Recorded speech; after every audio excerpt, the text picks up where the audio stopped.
This edition of the Ridley Report is brought to you by EDGEASCENSION.com.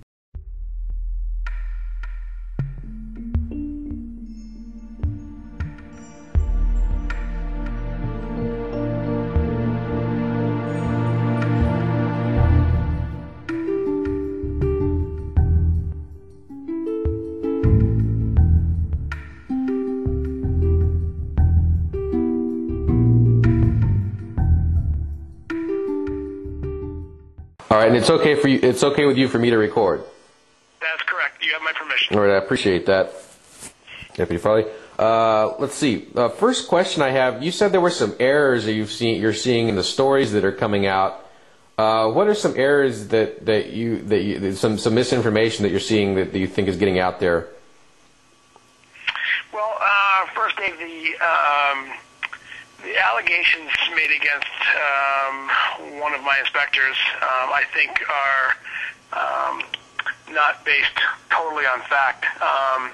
We don't believe that anybody was harassed or threatened in any way. The inspector that was involved in this particular case was invited into the home on a Friday. He took photographs and talked with the homeowners about the problem that stemmed from a generator that was wired into their electrical panel in such a fashion that it basically backfed through the utility system and nearly caused a life-threatening injury to a utility worker. And we received a call reference to that came through to us through the fire department, and we were asked for to provide assistance to the fire department in looking into this matter. So the inspector was there on a Friday, and he asked for permission to come back if he needed more information, and was granted permission to come back. He elected to return on Monday because he noticed in his review of the photographs that he had taken that there was another issue with the homeowner's electrical panel that was performed by another electrician prior to the installation of the generator that created another safety hazard. And his primary purpose in returning to that home was to notify the owners that there was another hazard that he had discovered when he reviewed the photographs. Now, is this a hazard that would threaten more the people inside the house, or something that would threaten people outside the house? The second hazard that he discovered when he came back to the office and reviewed his photographs, he noticed that there was another hazard relative to grounding of the electrical panel that would have created a hazard within the house, and so he wanted to notify the homeowners that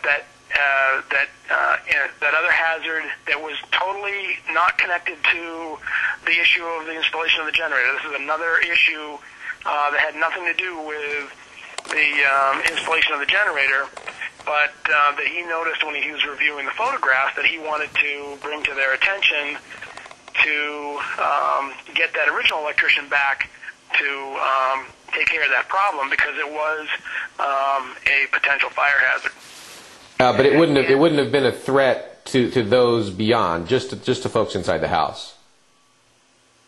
Is that what you're saying? That's correct. This secondary hazard was basically to the homeowners and the occupants. That's correct. So it sounds like then he's trying to protect the folks in the house. And is that so? Did that in the process of trying to protect them, did he threaten them or anything with arrest or charges or anything like that? Oh no, not whatsoever. What happened was, he returned to the home. He knocked on the door, and also rang the doorbell, and no one was home. He went to, he got back in his vehicle, went to the end of the driveway. He started taking some notations down about the utility system relative to the generator issue. And so he was parked down by the end of the driveway, taking some notes about how the utility wires were configured.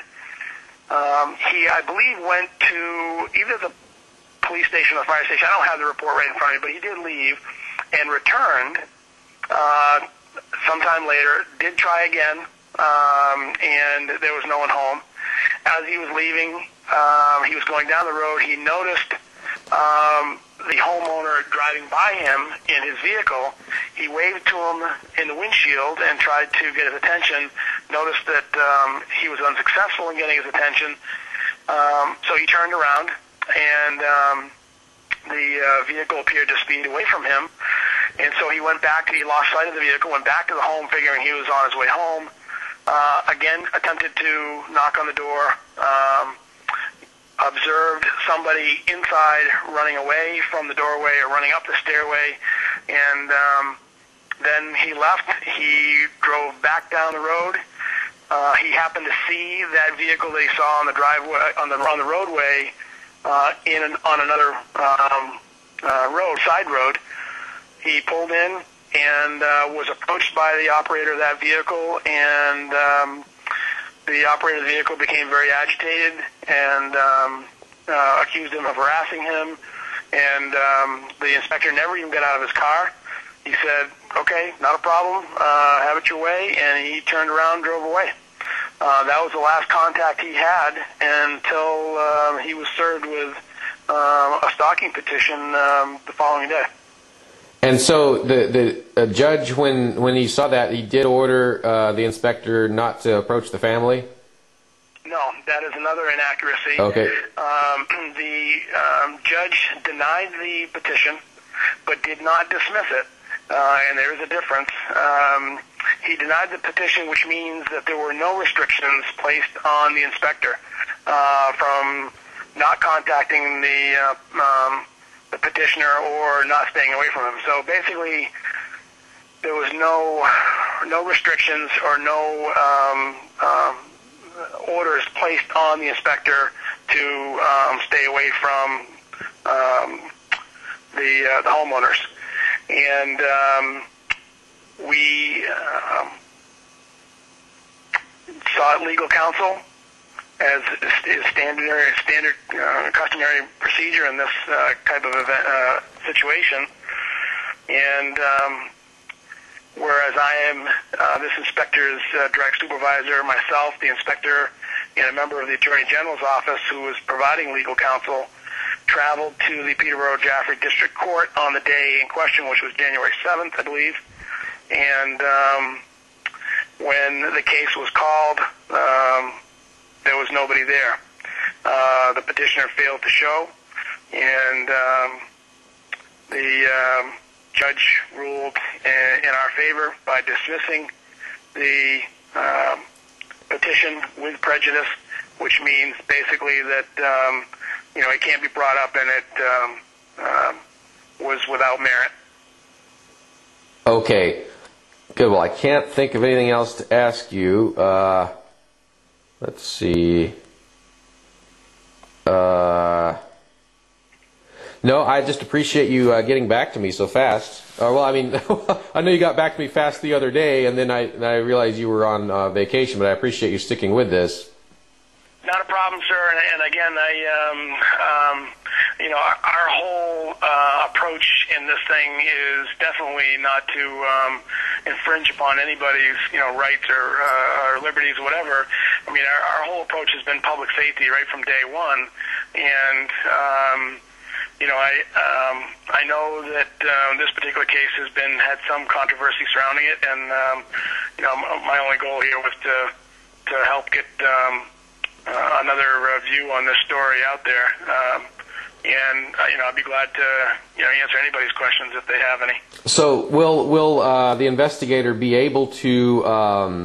He's as far as you guys are concerned, are you going to send him back to their house at some point? EDGEAscension.com. Are you working up high? Then climb safe or die. Use the Power Quick Ascender. So many professional climbing accidents are the result of fatigue, something this handy invention drastically reduces. What's on your rigging? Make sure the answer is EDGEAscension.com.